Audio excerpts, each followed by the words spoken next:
गटार, ड्रेनेज आणि पायवाटा तिन्ही पण एकदा आमची कामाची जी पद्धत आहे, आम्ही कुठल्याही नगरपालिकेच्या भरोशावर न बसता भविष्यामध्ये जे काय गटार, पायवाटा आणि ड्रेनेज हे जर एकत्र जर केले आपण, समजा काही वेळेस काय होतं, पायवाटा करतो तर गटार करत नाही, गटार करतो तर पायवाटा करत नाही. तर आम्ही वार्षिक निविदेच्या याच्यातून हे गटाराचं आणि ड्रेनेज आणि पायवाटाचं काम आज हाती घेतलेलं आहे. मला वाटतं कोविडच्या 8 वर्षामध्ये या परिसरामध्ये बिलकुल काम झालेलं नव्हतं आणि इथं पाण्याची समस्या खूप मोठी होती. तर मागे आम्ही पाण्याची लाईन जॉईन करून घेतली आणि मला वाटतं आता इथं पाणी चांगल्या प्रकारे यायला चालू केलंय. 2 टाइम पाणी यायला चालू झालेलं आहे.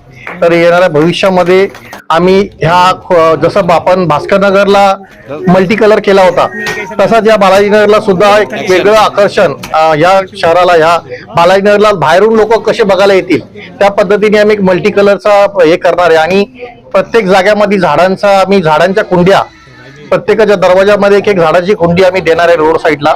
ज्या पद्धतीने परदेशामध्ये ज्या पद्धतीने कलरफुल एरिया असतो, त्या पद्धतीने भविष्यामध्ये आम्ही कलरफुल हा बालाजीनगर जसा भविष्यात मी तिथे बनवला होता त्या भास्करनगरला, त्या धर्तीवर आम्ही इथेही काम करणार आहेत. तसं शाबीरबाई शेख समाज मंदिर आहे, त्याचंही नूतनीकरण करणार आहे. आणि सगळ्यात महत्वाचं, आम्ही इथं ओपीडी चालू केलेली आपल्या गावदेवी मंदिरच्या त्या याच्या मागे, गणपती मंदिरच्या पाठीमागे. तर त्या ओपीडीचा लाभ सुद्धा मला वाटतं सर्व नागरिक घेतात. त्याच्यामध्ये तुम्हाला सांगतो, बीपी, शुगर, सगळ्या दवा औषध भेटतात फ्री ऑफ कॉस्ट.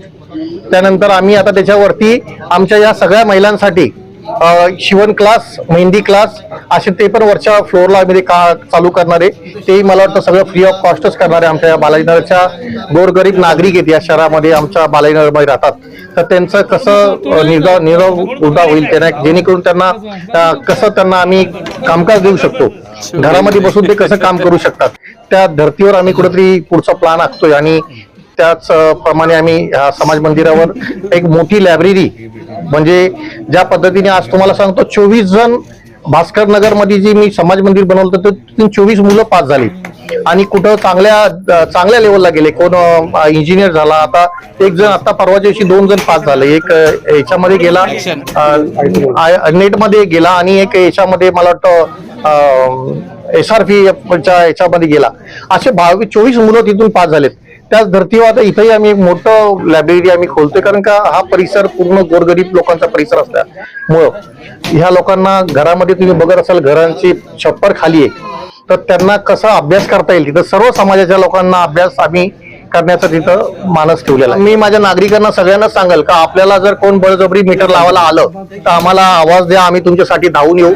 नियमानुसार त्यांना कुठेही बळजबरी करता येणार नाही. आमचे हे मीटर, जुने मीटर काढून नवीन मीटर लावू शकत नाहीये, त्याचा कुठलाही GR नाहीये.